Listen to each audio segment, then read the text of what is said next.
Hello friends, आप सभी का फिर एक बार स्वागत है इस यूट्यूब चैनल में जिसका नाम है स्टडी एट होम। आज जो हमारा विषय रहेगा वह रहेगा भौतिक विज्ञान फिजिक्स क्लास 12 के लिए। और आज हम इसमें स्टार्ट करने वाले हैं चैप्टर नंबर 1 पार्ट नंबर 1 जिसका नाम है वैद्युत आवेश व कूलाम का नियम, या हम इंग्लिश में कह सकते हैं इसे electric charge and coulombs law. इस पार्ट की यह वीडियो नंबर 1 है, भाग नंबर 1 है, जिसमें हम इस वीडियो में हम जानेंगे आवेश के बारे में। तो चलिए इसे स्टार्ट करते हैं। सबसे पहले हम ये जान लेते हैं कि हमें क्या क्या चीज़ें आज आवेश के बारे में हमें पढ़नी है। तो आवेश या वैद्युत आवेश है जिसे हम कहते हैं इंग्लिश में इलेक्ट्रिक चार्ज।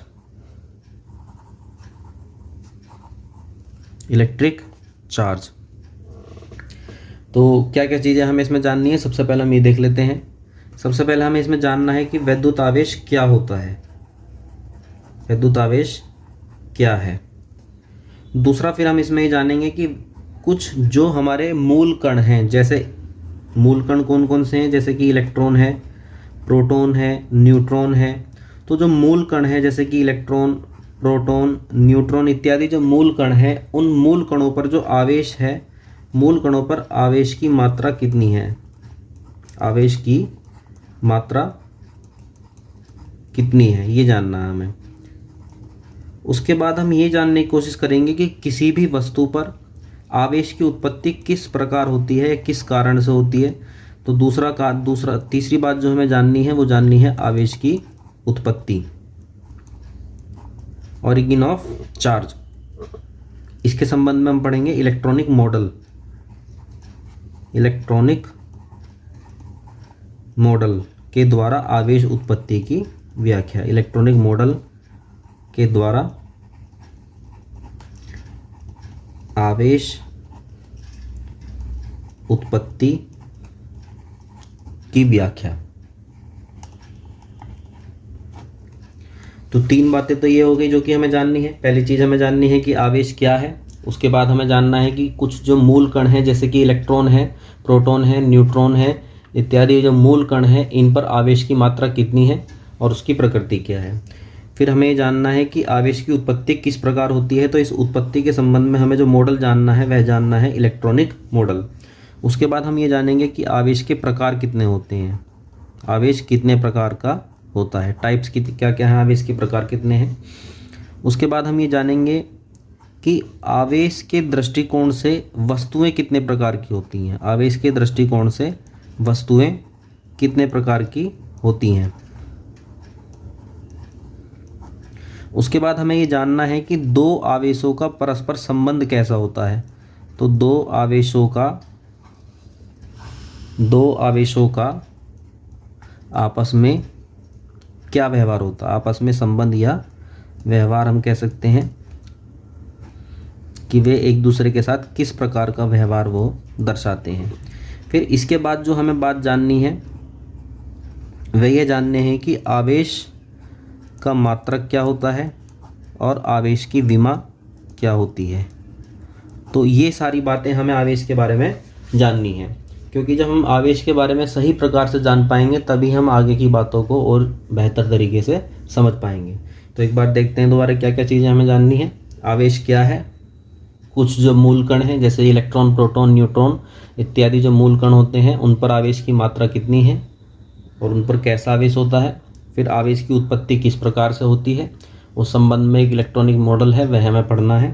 फिर आवेश कितने प्रकार का होता है, आवेश की दृष्टि से वस्तुएं कितने प्रकार की होती हैं, और दो आवेशों के बीच का संबंध या व्यवहार किस प्रकार का होता है। और फिर हमें जानना है आवेश की विमा और मात्रक। तो चलिए स्टार्ट करते हैं।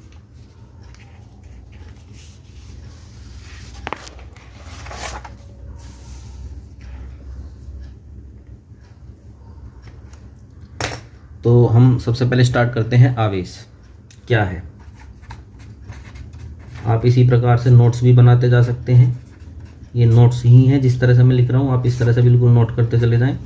सबसे पहले हमें जानना है कि आवेश क्या है। तो आवेश वस्तु का या पदार्थ का, पदार्थ कह लें, वस्तु कह लें, आवेश वस्तु, पदार्थ या कण कह लें, का एक भौतिक गुण है, का एक भौतिक गुण है।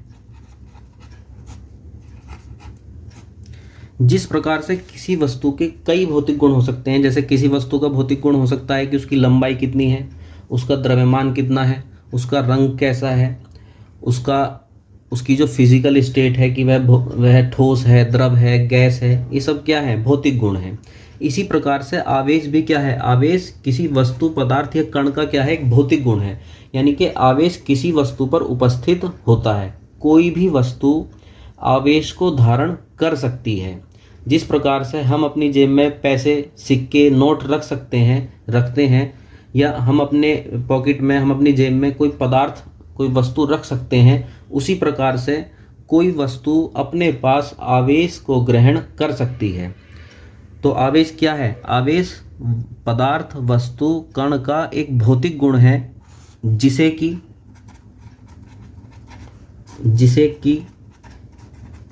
वह ग्रहण करती है, जिसे कि वह ग्रहण करती है। वह कौन, पदार्थ, वस्तु या फिर कण।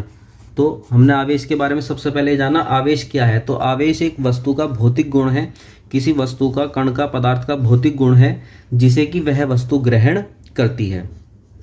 ठीक है, सबसे बेहतर हम इस तरह की समझ सकते हैं, जैसे कि हम कोई भी चीज़, पेन है, सपोज मैं पेन से ही लिख रहा हूँ, तो पेन क्या कर रखा है, मैंने धारण कर रखा है। इसी प्रकार से कोई भी वस्तु अपने ऊपर आवेश ग्रहण कर सकती है। तो आवेश क्या है, एक भौतिक गुण है जिसे कि कोई वस्तु ग्रहण कर सकती है। उसके बाद हमें ये जानना था कि जो कुछ मूल कण हैं, जैसे कि इलेक्ट्रॉन, प्रोटॉन, न्यूट्रॉन इत्यादि जो हैं, जो मूल कण हैं, मूल कणों पर आवेश की मात्रा कितनी है, आवेश की मात्रा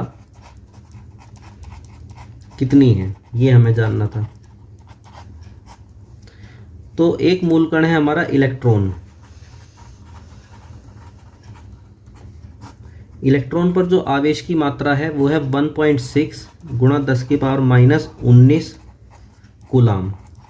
यानी कि ये जो इलेक्ट्रॉन है, इस इलेक्ट्रॉन ने अपने ऊपर इतना आवेश ग्रहण किया हुआ है, और इस आवेश की प्रकृति कैसी है, ऋणात्मक, नेगेटिव चार्ज है ये। यानी कि इलेक्ट्रॉन ने जो आवेश ग्रहण किया हुआ है वो कैसा है, नेगेटिव है। दूसरा हमारा एक मौलिक कण है प्रोटॉन।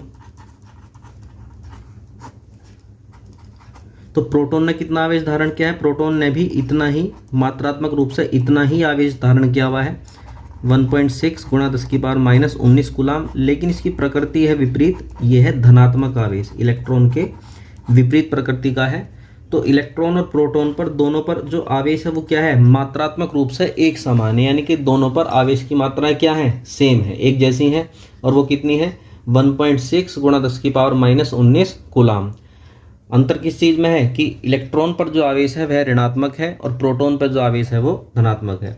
एक तीसरा हमारा मौलिक कण है जिसका नाम है न्यूट्रॉन। न्यूट्रॉन पर कोई भी आवेश नहीं होता, यह एक उदासीन कण है। ना इसने धनात्मक आवेश को ग्रहण किया है और ना ही इसने ऋणात्मक आवेश को ग्रहण किया है। तो इस पर किसी भी प्रकार का कोई भी आवेश नहीं है।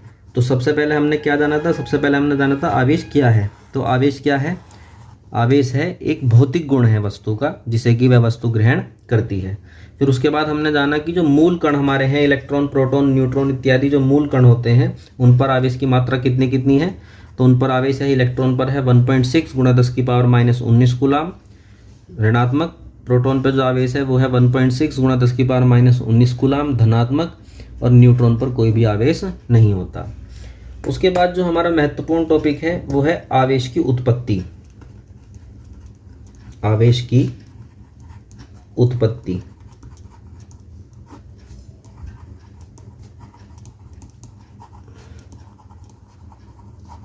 किसी भी वस्तु पर आवेश किस प्रकार से उत्पन्न होता है, और हमें ये टॉपिक ठीक प्रकार से समझ लेना चाहिए, क्योंकि अगर हम ये टॉपिक समझ पाते हैं तो हम न्यूमेरिकल्स को करने में थोड़ी आसानी महसूस करेंगे। तो ये क्या है, आवेश की उत्पत्ति किस प्रकार से होती है। तो इस चीज़ की व्याख्या करने के लिए जो हमने मॉडल अपनाया है वो अपनाया है इलेक्ट्रॉनिक मॉडल, इलेक्ट्रॉन मॉडल, परमाणु का इलेक्ट्रॉनिक मॉडल।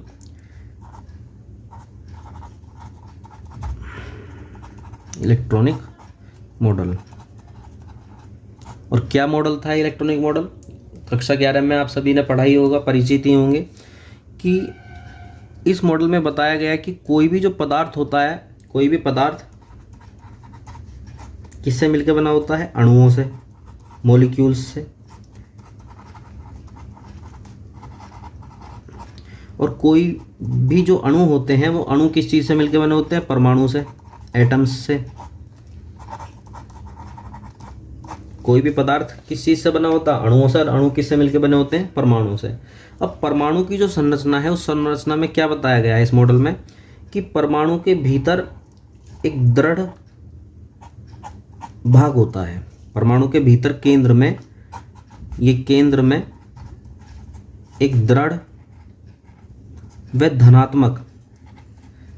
धनात्मक भाग होता है जिसे हम बोलते हैं नाभिक।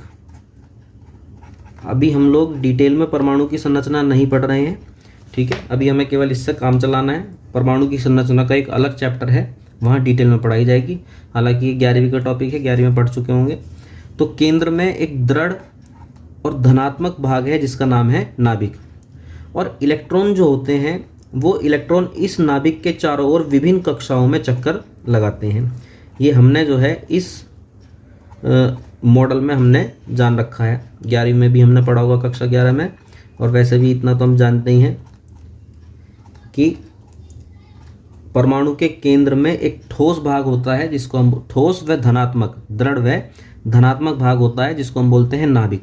और नाभिक में क्या चीज़ उपस्थित होती है? नाभिक में उपस्थित होता है न्यूट्रॉन और प्रोटॉन। नाभिक में क्या उपस्थित होता है? न्यूट्रॉन और प्रोटॉन। और इलेक्ट्रॉन इसके बाहर चक्कर लगाते हैं। अब ये जो इलेक्ट्रॉन है ये तो है नेगेटिव, ऋणात्मक कण है। इन पे इलेक्ट्रॉन पर कैसा चार्ज है? नेगेटिव। और जो नाभिक के अंदर जो कण है प्रोटॉन व न्यूट्रॉन, इनमें न्यूट्रॉन पे तो कोई चार्ज है ही नहीं। न्यूट्रॉन को तो हमें चार्ज की दृष्टि से, आवेश की दृष्टि से सोचना ही नहीं है, क्योंकि न्यूट्रॉन पे कोई आवेश होता नहीं। आवेश किस पे होता है? प्रोटॉन पे। और न्यूट्रॉन और प्रोटॉन पे आवेश की जो मात्रा है वो क्या होती हैं? बराबर होती हैं। और न्यूट्रॉन और प्रोटॉन और इलेक्ट्रॉन की जो संख्याएं होती हैं वो भी होती हैं लगभग बराबर। जैसे कि एग्जाम्पल के तौर पर हम लेके चलें, सोडियम का परमाणु हमने लिया। सोडियम का जो परमाणु क्रमांक है वो होता है 11 और जो उसका द्रव्यमान संख्या होती है वो होती है 23। तो इसमें जो प्रोटॉनों की जो संख्या है वो कितनी है? 11। और इलेक्ट्रॉनों की संख्या भी कितनी होती है? 11, क्योंकि जितने प्रोटॉन होते हैं उतने ही होते हैं इलेक्ट्रॉन। और न्यूट्रॉन की संख्या कितनी है? 23 माइनस 11 यानी कि 12। और न्यूट्रॉनों को हमें देखना भी नहीं, क्योंकि न्यूट्रॉन का योगदान आवेश बनाने में कुछ है ही नहीं, इसका कोई योगदान नहीं है। तो अब प्रोटॉन कितने हैं यहाँ पे? 11। और इलेक्ट्रॉन कितने हैं यहाँ पे? 11। दोनों की संख्या सेम हो गई और दोनों पे आवेश भी क्या हो गया? सेम हो गया। लेकिन प्रकृति विपरीत है। इसकी प्रकृति कैसी है? नेगेटिव। और इसकी प्रकृति कैसी है? पॉजिटिव। तो 11 नेगेटिव इकाई जो आवेश है वो 11 पॉजिटिव इकाई आवेश से क्या होगा? संतुलित हो जाएगा। और इस प्रकार जो हमारा परमाणु होगा, संपूर्ण जो परमाणु होगा, वो परमाणु क्या होगा? वैद्युत रूप से उदासीन होगा। तो बात समझ में आ गई है? क्या क्या हमने बताया है? नाभिक में, परमाणु के केंद्र में क्या है? नाभिक। और नाभिक में कौन कौन उपस्थित है? प्रोटॉन और न्यूट्रॉन। न्यूट्रॉन आवेश की दृष्टि से न्यूट्रल होता है, उदासीन होता है अभी फिलहाल, इसलिए हम इसका कोई अभी रोल भी नहीं मानेंगे। हमें केवल किसे देखना है? प्रोटॉन को। और परमाणु में प्रोटॉन और इलेक्ट्रॉन की जो संख्याएं होती हैं वो क्या होती हैं? बराबर। ठीक है, परमाणु में इलेक्ट्रॉन और प्रोटॉन की संख्या क्या होती हैं? बराबर होती हैं। और इन पर आवेश की मात्राएं भी क्या होती हैं? बराबर। तो संख्याएं बराबर, आवेश की मात्राएं बराबर, लेकिन प्रकृति विपरीत है। इस पर नेगेटिव और इस पर पॉजिटिव। तो नेगेटिव और पॉजिटिव क्या होंगे? आपस में एक दूसरे को संतुलित कर देंगे, जिससे पूरा परमाणु क्या होगा? वैद्युत रूप से उदासीन होगा। तो क्या क्या हमने जाना परमाणु के बारे में कि एक तरफ तो चल रहा है परमाणु का नाभिक, और दूसरी तरफ चल रहे हैं बाहर चक्कर लगाने वाले इलेक्ट्रॉन, चक्कर लगाते इलेक्ट्रॉन। नाभिक में कौन कौन उपस्थित है? प्रोटॉन व न्यूट्रॉन। और बाहर केवल कौन चक्कर लगा रहे हैं? इलेक्ट्रॉन। अब प्रोटॉन व न्यूट्रॉन में से न्यूट्रॉन तो उदासीन हो गया, केवल जो धनात्मक जो आवेश आएगा, धनात्मक आवेश किसके कारण आएगा? धनात्मक आवेश प्रोटॉन के कारण आएगा, प्रोटॉन के कारण। और ऋणात्मक आवेश किसके कारण आएगा? इलेक्ट्रॉन के कारण। ऋणात्मक आवेश जो आएगा वो किसके कारण आएगा? इलेक्ट्रॉन के कारण। लेकिन दोनों की संख्याएं क्या हैं? बराबर है। परमाणु में दोनों की संख्याएं बराबर होती हैं, ठीक है। तो चूंकि प्रोटॉन व इलेक्ट्रॉन की संख्याएं बराबर हैं, बराबर होती हैं, व उन पर आवेश की मात्रा, आवेश की मात्रा भी बराबर होती है। लेकिन प्रकृति विपरीत होने के कारण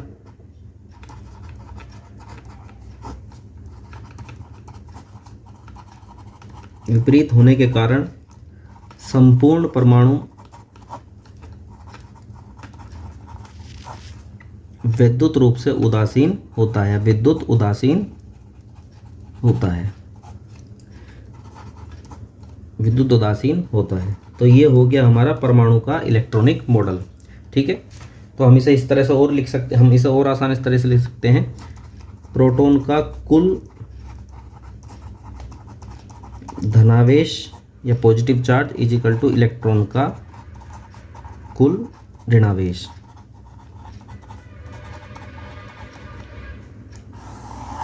और इसके कारण रिजल्ट क्या निकला? इसके कारण रिजल्ट निकला परमाणु हो गया उदासीन, ठीक है। अब ये तो हो गया परमाणु का मॉडल, परमाणु का इलेक्ट्रॉनिक मॉडल। अब हमें ये जानना है कि किसी भी वस्तु पर आवेश की उत्पत्ति कैसे होती है। तो मान लीजिए हमारे पास में दो वस्तुएं हैं, एक वस्तु है ए और एक वस्तु है बी। ये जो वस्तु ए है इसका ये परमाणु हो गया और वस्तु बी जो है उसका परमाणु हो गया। परमाणु में ये हो गया नाभिक, इसी तरह यहाँ भी परमाणु में क्या हो गया? नाभिक हो गया। शुरुआत में मान लिया हमने यहाँ पर नाभिक में 12 प्रोटॉन है और यहाँ फिर बाहर 12 इलेक्ट्रॉन होंगे। इसी तरीके से हमने यहाँ मान लिया कि शुरुआत में यहाँ पे 18 प्रोटॉन है, तो यहाँ क्या होंगे? 18 इलेक्ट्रॉन होंगे। चलो थोड़ा बड़ा बड़ा बना देता हूँ, ज़्यादा छोटा दिखाई, ज़्यादा छोटा हो गया।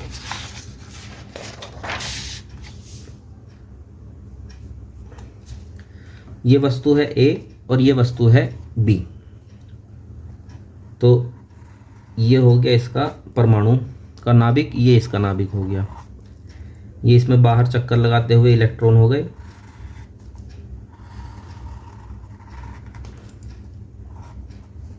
इसमें भी बाहर चक्कर लगाते हुए इलेक्ट्रॉन हो गए। मान लिया यहाँ 12 प्रोटॉन है, तो इलेक्ट्रॉन भी कितने होंगे? 12 इलेक्ट्रॉन होंगे। यहाँ 18 प्रोटॉन है, तो यहाँ इलेक्ट्रॉन भी कितने होंगे? 18 इलेक्ट्रॉन होंगे। अब 12 प्रोटॉन के पॉजिटिव से 12 इलेक्ट्रॉन का नेगेटिव संतुलित हो जाएगा। रिजल्ट क्या है? अभी ये विद्युत रूप से उदासीन है, विद्युत उदासीन। भाई 12 प्रोटॉन यानी 12 पॉजिटिव, 12 इलेक्ट्रॉन यानी 12 नेगेटिव। रिजल्ट क्या हुआ? विद्युत उदासीन। और ये भी क्या हो गया इसी तरह से? विद्युत उदासीन, क्योंकि 18 पॉजिटिव और 18 नेगेटिव। लेकिन जब हम इन्हें क्या करेंगे? आपस में किसी तरह से संपर्क में लाएंगे। क्या करेंगे? आपस में संपर्क में लाएंगे, रगड़ेंगे, ठीक है। संपर्क में लाने पर, या हम और कह सकते हैं कि रगड़ने पर, रगड़ने पर। तो रगड़ने से क्या होगा? क्योंकि ये जो इलेक्ट्रॉन होते हैं ये हम कह सकते हैं मोबाइल होते हैं, यानी कि गतिशील होते हैं, ठीक है। ये क्या होते हैं? गतिशील होते हैं, अपनी कक्षाओं को छोड़कर जा सकते हैं। तो जब इन्हें हम रगड़ेंगे तो रगड़ने पे क्या होगा? रगड़ने पे क्या होगा? हो सकता है कि इसके इलेक्ट्रॉन, 1-2 इलेक्ट्रॉन निकलकर यहाँ पहुँच जाए, या इसके 1-2 इलेक्ट्रॉन निकलकर यहाँ आ जाए। तो मान लिया हमने, हुआ ये, देखो नाभिक में से तो कुछ जाएगा आएगा है नहीं, क्योंकि नाभिक में जो चीज़ें होती हैं वो होती हैं दृढ़ता से बंधी हुई। तो नाभिक में जो सिचुएशन पहले थी, नाभिक में अभी भी वही सिचुएशन रहेगी। यहाँ 18 प्रोटॉन थे, यहाँ 12 प्रोटॉन थे, 12 ही रहेंगे। यहाँ 18 प्रोटॉन थे, 18 रहेंगे। हुआ क्या, सपोज किया कि यहाँ से 2 इलेक्ट्रॉन निकल के यहाँ पहुँच गए, तो यहाँ से 2 इलेक्ट्रॉन गए तो यहाँ कितने इलेक्ट्रॉन रह जाएंगे, 10 इलेक्ट्रॉन। और यहाँ से 2 इलेक्ट्रॉन निकल के यहाँ पहुंचे तो यहाँ 18 और 2 कितने हो गए, 20 इलेक्ट्रॉन।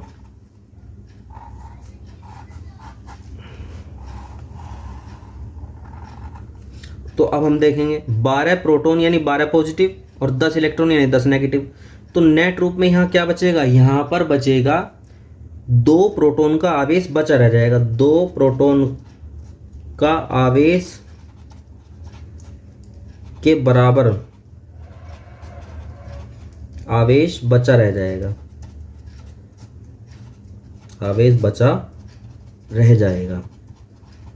और हम जानते हैं प्रोटॉन पे कैसा आवेश होता है, पॉजिटिव। कैसा आवेश होता है, पॉजिटिव। तो यानी कि इस वाली वस्तु पर कैसा आवेश उत्पन्न हो जाएगा, पॉजिटिव आवेश, यानी कि धनात्मक आवेश जो है इस वस्तु पर उत्पन्न हो जाएगा। इसी प्रकार से यहाँ क्या होगा, 18 पॉजिटिव हो जाएंगे, 18 प्रोटॉन हो जाएंगे, 20 इलेक्ट्रॉन 20 नेगेटिव हो जाएंगे। तो यहाँ क्या बचा रह जाएगा, 2 इलेक्ट्रॉन बचे रह जाएंगे। तो यहाँ क्या होगा, 2 इलेक्ट्रॉन के बराबर आवेश उत्पन्न हो जाएगा या बचा रह जाएगा, उत्पन्न हो जाएगा। तो इस प्रकार से हम देख रहे हैं कि जो पहली वस्तु थी जिससे इलेक्ट्रॉन गए उस पर तो क्या उत्पन्न हो गया, धनावेश। उस पर क्या उत्पन्न होगा, धनावेश, क्योंकि भाई यहाँ प्रोटॉन का बचा रह गया ना, और प्रोटॉन पे कैसा होता है, पॉजिटिव। तो पॉजिटिव यानी कि यहाँ पे क्या उत्पन्न हुआ, धनावेश। और जिस पर इलेक्ट्रॉन आए उस पर क्या उत्पन्न हुआ, ऋणावेश, क्योंकि वो किसके कारण उत्पन्न हुआ, इलेक्ट्रॉन के कारण, इलेक्ट्रॉन के बचे रहने के कारण। अब जो सबसे मेन बात है वो समझनी है, सबसे मोस्ट इंपॉर्टेंट बात ये है कि आवेश कभी भी प्रोटॉन के स्थानांतरण के कारण नहीं उत्पन्न होता। क्या यहाँ से प्रोटॉन गया, नहीं। क्या यहाँ से प्रोटॉन गया, नहीं। प्रोटॉन का स्थानांतरण कभी भी नहीं होगा। स्थानांतरण हमेशा किसका होगा, इलेक्ट्रॉनों का होगा। यहाँ से इलेक्ट्रॉन गए, यहाँ गए, तो यहाँ जो आवेश आया वो किस वजह से आया, इलेक्ट्रॉन की कमी हो गई। और यहाँ जो आवेश आया वो किस वजह से आया, इलेक्ट्रॉन की अधिकता हो गई। यानी कि जो सबसे महत्वपूर्ण बात है वो ये है कि किसी भी वस्तु पर आवेश कभी भी प्रोटॉन के स्थानांतरण के कारण नहीं होता, उत्पन्न नहीं होता। किसी भी वस्तु पर जो आवेश उत्पन्न होगा वो हमेशा ही इलेक्ट्रॉन के स्थानांतरण के कारण होगा। यानी कि इलेक्ट्रॉन की संख्या में जब कमी या वृद्धि होगी, जैसे यहाँ पे क्या हुआ, इलेक्ट्रॉन की संख्या में कमी आ गई, यहाँ क्या हुआ, इलेक्ट्रॉन की संख्या में वृद्धि हो गई। तो जब भी आवेश उत्पन्न होगा वो इलेक्ट्रॉन की संख्या में कमी या वृद्धि के कारण उत्पन्न होगा। तो जो सबसे इम्पोर्टेंट बात अभी तक जो इस हेडिंग की है वो क्या है कि सदैव ही वस्तु पर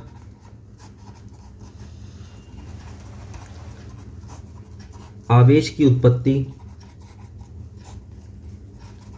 इलेक्ट्रॉन के स्थानांतरण के कारण होती है। ठीक है, ये हमारा कभी कभी 1 नंबर का क्वेश्चन जो है बन जाता है। जैसे हमसे पूछ लिया जाता है कि आवेश किस प्रकार उत्पन्न होता है, तो हम बता देंगे किसी भी वस्तु पर आवेश इलेक्ट्रॉन के स्थानांतरण के कारण उत्पन्न होता है। यदि वस्तु पर इलेक्ट्रॉन की कमी हुई है, इलेक्ट्रॉन की क्या हुई है, कमी, तो उस पर क्या उत्पन्न होगा, धनावेश। उस पर धनावेश उत्पन्न होता है। और सेकंड बात, यदि वस्तु पर इलेक्ट्रॉन की अधिकता हुई है तो उस पर क्या उत्पन्न होगा, ऋणावेश। ये मोस्ट इंपॉर्टेंट बात है। पूरी हेडिंग का जो मेन सार है वो यही है कि आवेश कभी भी प्रोटॉन के स्थानांतरण के कारण नहीं उत्पन्न होता है। आवेश सदैव ही इलेक्ट्रॉन के स्थानांतरण के कारण उत्पन्न होता है। यदि वस्तु पर इलेक्ट्रॉन की कमी हुई है, जैसे कि हमने यहाँ देखा था इलेक्ट्रॉन की कमी हुई है, तो वहाँ क्या उत्पन्न होगा, धनावेश। और यदि इलेक्ट्रॉन की अधिकता हुई है तो वहाँ क्या उत्पन्न होगा, ऋणावेश। ये मोस्ट इंपॉर्टेंट बात है। तो ये था वस्तु पर आवेश किस प्रकार से उत्पन्न होता है। अब हम देखते हैं आगे, हमारा जो अगला पॉइंट है वो है आवेश के प्रकार। आवेश के प्रकार। तो इतना पढ़ने के बाद आप सभी जान ही गए होंगे आवेश कितने प्रकार का होता है। तो आवेश दो प्रकार का होता है, दो प्रकार का होता है। एक है, फर्स्ट हो गया धनात्मक आवेश और दूसरा है ऋणात्मक आवेश। ये चीज़ें पेपर में पूछी नहीं जाएंगी, पेपर में जो पूछा जाएगा वो ये पूछा जाएगा, ठीक है। इसे याद रखना है, नोट भी करना है इसी तरीके से। इसमें कुछ नहीं पूछा जाएगा कि आवेश कितने प्रकार का होता है, सबको पता होता है आवेश दो ही प्रकार का होता है। एक धनात्मक, जिसे हम बोलते हैं पॉजिटिव चार्ज, और दूसरा हो गया नेगेटिव चार्ज, ठीक है। धनात्मक आवेश कब उत्पन्न होगा, जबकि इलेक्ट्रॉन की कमी होगी, और पॉजिटिव चार्ज कब उत्पन्न होगा, जबकि नेगेटिव चार्ज कब उत्पन्न होगा, जबकि इलेक्ट्रॉन की अधिकता होगी।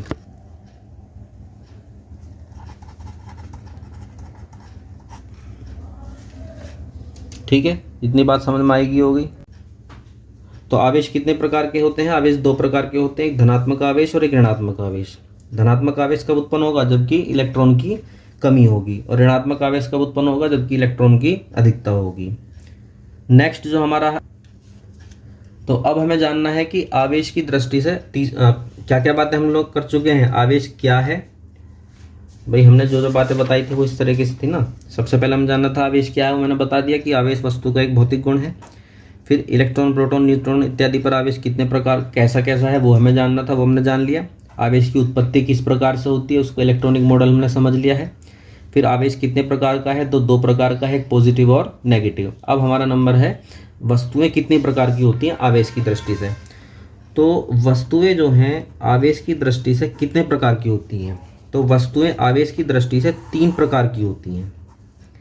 एक होती हैं धनावेशित वस्तुएं, धनावेशित वस्तुएं। एक होती हैं ऋणावेशित वस्तुएं, ऋणावेशित वस्तुएं, और एक होती हैं उदासीन वस्तुएं। और इतना आसान है कि आप सभी समझ ही गए होंगे कि क्या क्या मीनिंग है इनके। धनावेशित यानी पॉजिटिवली चार्ज्ड ऑब्जेक्ट्स, वस्तुएं, तो हम इसे किस तरह से लिखेंगे, पॉजिटिवली चार्ज्ड ऑब्जेक्ट। ये क्या होगी, ऋणावेशित यानी कि नेगेटिवली चार्ज्ड ऑब्जेक्ट, और ये होगी इलेक्ट्रिकली न्यूट्रल।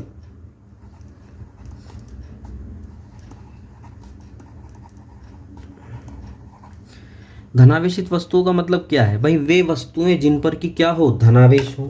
तो धनावेशित वस्तुएं क्या होगी, ऐसी वस्तुएं जिन पर धनावेश हो। और हम जानते हैं धनावेश की उत्पत्ति कब होती है, जबकि इलेक्ट्रॉन की कमी हो, अर्थात वस्तु पर इलेक्ट्रॉन की कमी हो। कोरिलेट करना है ना भाई, धनावेशित वस्तुओं का मतलब क्या होगा, जिन पर धनावेश हो, और धनावेश कब उत्पन्न होता है, जबकि क्या हो, इलेक्ट्रॉन की कमी हो। ऋणावेशित वस्तुएं कौन सी होगी, ऐसी वस्तुएं जिन पर ऋणावेश हो, अर्थात, और ऋणावेश कब उत्पन्न होता है, अर्थात इलेक्ट्रॉन की, वस्तु पर इलेक्ट्रॉन की क्या हो, अधिकता हो। ठीक है। उसके बाद है उदासीन वस्तु। उदासीन वस्तुओं का मतलब है कि जिन पर ना तो इलेक्ट्रॉन की कमी है, इलेक्ट्रॉन की कमी ना ही इलेक्ट्रॉन की कमी है, और ना ही इलेक्ट्रॉन की अधिकता है। यही नोट्स हैं, इस तरह से आप बिल्कुल लिख सकते हैं, कोई दिक्कत नहीं है। ठीक है। तो उदासीन वस्तुएं जिन पर कोई भी आवेश नहीं होता, वह वस्तुएं जिन पर कोई भी आवेश नहीं होता, अर्थात ना तो उन पर इलेक्ट्रॉन की कमी है और ना ही उन पर इलेक्ट्रॉन की अधिकता है। ठीक है, तो वस्तुएं कितने प्रकार की हो गई? 3 प्रकार की, पॉजिटिवली चार्ज वस्तुएं, नेगेटिवली चार्ज वस्तुएं और उदासीन वस्तुएं। अब उसके बाद जो हमारा अगला टॉपिक, अगली जो बात हमें जाननी थी आवेश के बारे में, वो थी हमारी 2 आवेशों के बीच का संबंध। तो 2 आवेशों के बीच संबंध या व्यवहार, ये हमें जानना है।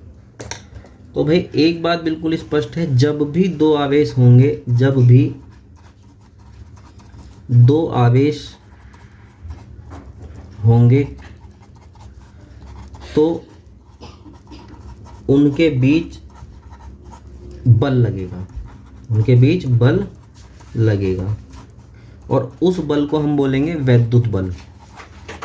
क्या बोलेंगे? वैद्युत बल, इलेक्ट्रिक फोर्स।